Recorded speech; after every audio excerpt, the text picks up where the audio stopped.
Hi, welcome back to the channel. In today's episode, I want to provide you with a further update on the impact on the global economy of the war in Iran, because the latest data shows that things are getting significantly worse. Yesterday, the US government released its official inflation data for April, and the numbers are ugly. We're talking the highest inflation in 3 years. Gasoline prices up nearly 30% year on year, electricity surging, food prices climbing, supply chains beginning to buckle in ways that are going to remind a lot of people of the COVID pandemic, and now warnings of jet fuel shortages that could disrupt your summer travel plans. But here's the really important point, and this is what I want to keep in mind throughout the whole of this video. This crisis hasn't been resolved. The Strait of Hormuz remains heavily disrupted, oil flows are still constrained, shipping costs remain elevated, and the data we're looking at right now is almost certainly just the beginning of the problem, not the end of it. And while the US figures are the main headline in today's story, this is emphatically not just an American problem. From Europe to the UK to Canada to Australia, the same pressures are building. And we now have the April data for a number of major economies that tells a very consistent story. This is a global economic shock, and we're going to go through the evidence in a moment. But before we get into the numbers and the detail, could I ask anybody that hasn't subscribed yet to please hit that subscribe button? It really does help me with the algorithm and also puts a smile on my face and helps the channel grow. So let's get into those numbers. Yesterday, the US Bureau of Labor Statistics released its Consumer Price Index report for April 26. The headline number is 3.8% year-on-year inflation, the highest reading since May 2023. That's up from 3.3% in March and above forecasts of 3.7%. Now you might be sitting there thinking, 3.8%? That's not catastrophic. But let me walk you through what's underneath that number, because it tells a very different story. Energy prices jumped 17.9% year on year, the steepest annual rise since September 2022. And within that, gasoline is up 28.4% year on year. The national average price is now $4.50 a gallon compared to $3.14 a year ago. That's almost a 50% increase since the war in Iran began at the end of February. Fuel oil is up a staggering 54.3% year on year, and energy costs alone accounted for over 40% of the entire monthly CPI increase in April. So this isn't broad-based inflation driven by a booming economy. This is a geopolitical energy shock hitting households directly in the wallet every single time they fill up their vehicle. And it doesn't stop at the pumps, because when fuel prices go up, everything that gets transported by road or air gets more expensive. And that is basically everything. Food prices rose 3.2% year on year, with grocery prices jumping 0.7% in a single month, the biggest single monthly increase since August 22. Beef prices are up 14.8% over the past 12 months, and the mechanism here is very straightforward. Diesel prices push up trucking costs, which push up food costs, and that pipeline is already working.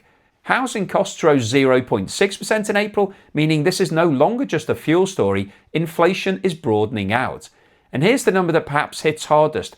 Real average hourly wages adjusted for inflation, fell 0.5% in April and are down 0.3% over the past 12 months. So even people receiving pay rises are effectively earning less in real terms. The cost of living is outrunning incomes. Mark Zandi, chief economist at Moody's, put it plainly: American households are going to continue to struggle managing through this, and that's going to be the case for the foreseeable future. Now, important as those US figures are, America is far from alone, and this is where the story gets considerably bigger. The Eurozone has just released its April data, and the numbers show exactly the same pattern. Euro area inflation jumped to 3% in April, the highest since September 23, up from 2.6% in March, and the driver is unmistakable. Energy costs in the Eurozone surged 10.9% in April, the sharpest annual increase since February 23, driven directly by the conflict in Iran. To put that into context, just 2 months ago in February, before the war full impact had hit, Eurozone energy prices were actually falling year on year. They are now up nearly 11%. This is an extraordinary turnaround in a very short space of time. And you can see it in the individual country data. Germany, Europe's largest economy, saw inflation accelerate to 2.9% in April, with energy costs jumping over 10% year on year. France hit 2.5%, up sharply from 2% in March. Italy hit 2.9%, up from 1.6% the previous month. And Spain is now at 3.5%, the highest since the middle of 2024. Alongside that, Eurozone GDP growth in the first quarter of this year came in at only 0.1%, essentially flat. So Europe is facing the combination that economists fear the most: inflation accelerating on one side and growth grinding to a near zero halt. The ECB has already postponed its planned interest rate cuts and raised its inflation forecasts, and economists are now openly warning that energy-intensive economies like Germany and Italy face a real risk of tipping into recession by the end of this year if the blockade persists. As for the UK, the April figures aren't released until next week, but the most recent data shows UK inflation already running at 3.3% and heading higher, with motor fuel identified as the biggest single upward contributor. The Bank of England's own April monetary policy report warned that inflation is likely to rise further from here, with household energy bills set for another squeeze when the Ofgem price cap resets in July. One member of the Bank of England's Monetary Policy Committee has already voted for a rate increase. The rest of the committee voted to hold, but with the language around future decisions becoming noticeably more cautious. In Canada and Australia, the story is similar. Fuel-driven inflation building, growth forecasts being revised downwards, and governments already having to respond. In Canada's case, federal fuel taxes have been suspended in an attempt to provide some relief. In Australia, fuel prices surged in March, with some stations reporting shortages and panic buying as the supply chain stock from Asia began feeding through. And that brings me to a number that captures just how broad this crisis has become. US electricity prices are now rising 61% faster than overall inflation. Electricity rose 6.1% year on year in April, while overall inflation was only 3.8%. This isn't just about oil. The Iran war energy shock has driven up the cost of natural gas, which generates a large chunk of electricity across the USA and Europe, and that is landing on top of already strained power grids dealing with surging demand from AI data centers and electrification. For lower-income households who spend a disproportionate share of their income on energy, this is genuinely damaging. You can't cut back on heating, you can't cut back on refrigeration. These are unavoidable costs hitting people who have the least room to absorb them. Now let's talk about supply chains, because Bloomberg is reporting that gauges of global supply chain stress, the same gauges that went off the charts during COVID, are heading sharply higher again. Supply chain disruption isn't just inconvenient, it's inflationary in a way that is very hard to fix quickly. When goods can't move efficiently, prices go up across the entire system.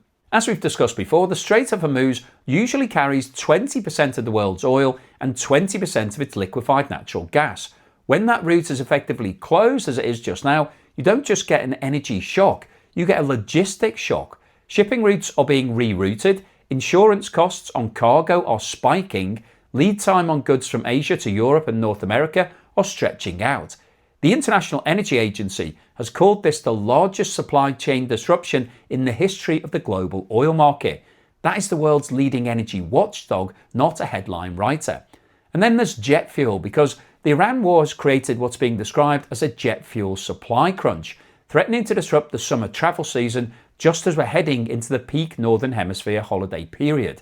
In the USA, airline fares were up 2.8% in a single month and 20.7% year on year in April, one of the largest single increases since the entire CPI report system began.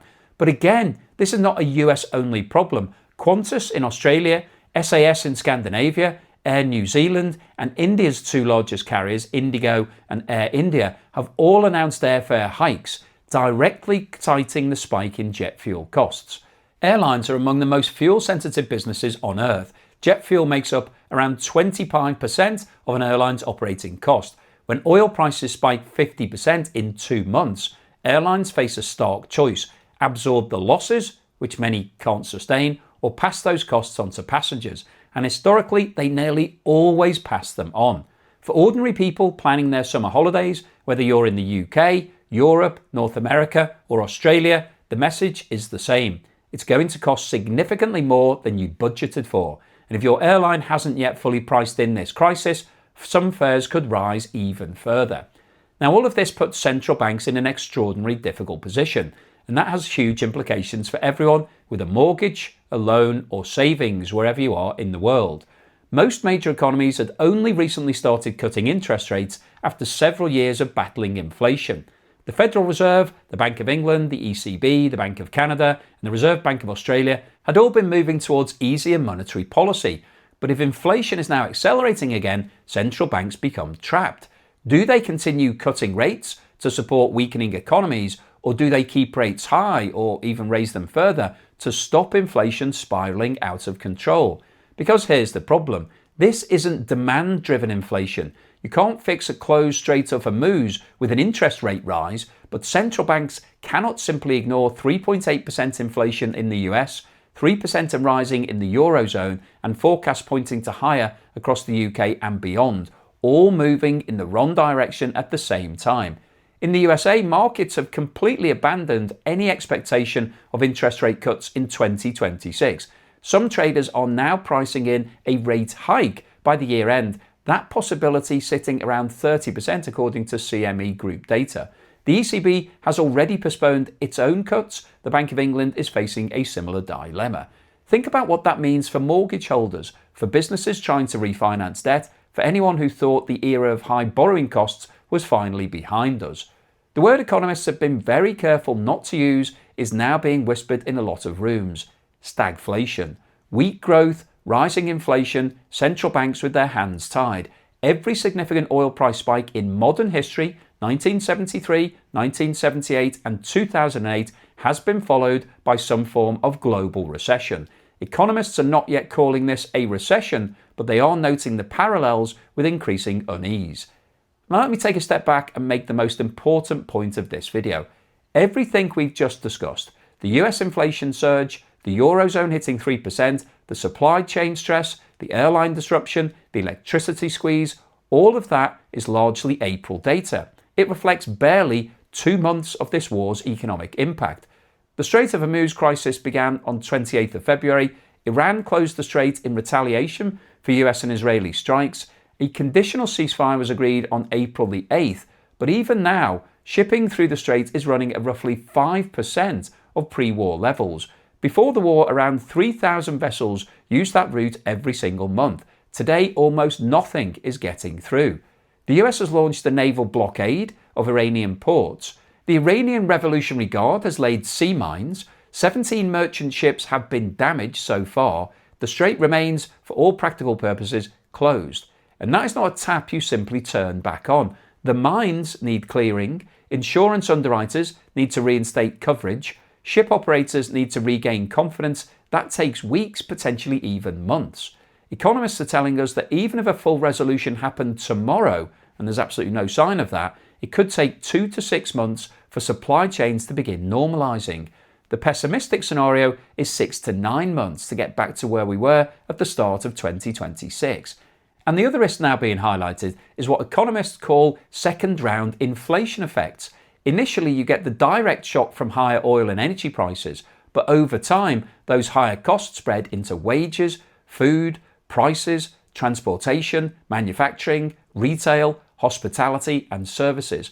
And once inflation becomes embedded across the whole economy, it becomes much harder for central banks to bring it back under control. This is exactly what policymakers are now worried about.